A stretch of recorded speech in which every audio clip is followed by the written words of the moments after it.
სანახაობებით დღეს ჩვენი პარტიისა და კოალიციის ლიდერს ნიკა მელიას ახალი ბრალი წარუდგინეს. ციხეში მყოფ ნიკა მელიას წარუდგინეს ახალი ბრალი. მას ედავებიან მოსამართლის მანტიაში გამოწყობილი ზონდერისთვის წყლის შესხმა სასამართლო დარბაზში.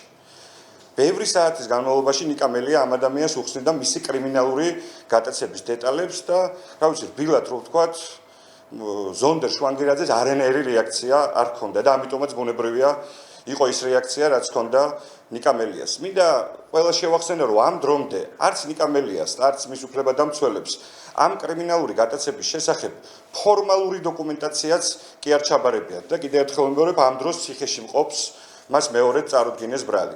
არ ვიცი ამით რა საკეთებს ივანიშვილი ან რა გათვლებიათ, მაგრამ მე ზუსტად ვიცი, რომ ჩვენ ეს ყველაფერი გვიძლიერებს რწმენას იმის შესახებ, რომ გავართ სწორ გზაზე. და უნდა ესმოდეს ყველას, მათ შორის განსაკუთრებით ჩვენს მხარდამჭერებს, რომ ძალიან ახლოა ის დრო, როცა ივანიშვილის რეჟიმი ყველა ამ უკანონობაზე აუცილებლად აგებს პასუხს. მეც დავამატებ, ბუნებრივია რეპრესიების მსხვერპლია მორიგჯერზე პოლიტიკური რეპრესიის ნიკა მელია, რომელიც განსაკუთრებული კრიმინალური ფორმით გაიტაცეს და ამას ერქვა მხოლოდ და მხოლოდ გატაცება.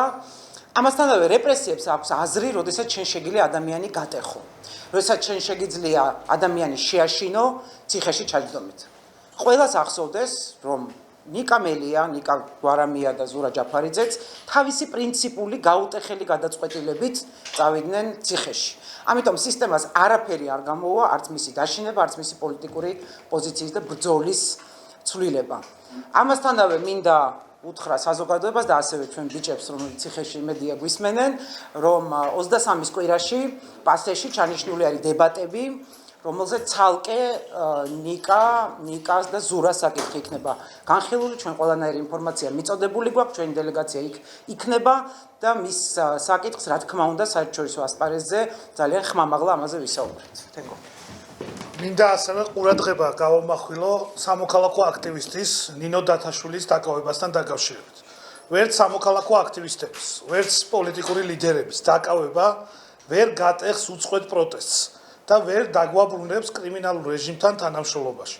ჩვენ ვეუბნებით, რომ ქართულ ოცნებას შესაძლებელი აქვს ორი პირობა და ანიშნოს ახალი საპარლამენტო არჩევნების სამართლიანი საარჩევნო პირობებით და გამოუშვას ყველა პოლიტპატიმარი.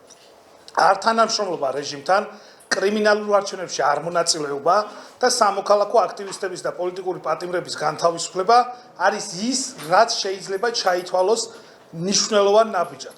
სოლიდარობა ნინო დათაშვილს და ყველა პოლიტპატიმარს, ვინც ახლა უკანონოდ იმყოფება ციხეში ან პატიმრობაში სხვადასხვა საჯელასრულების დაწესებულებაში.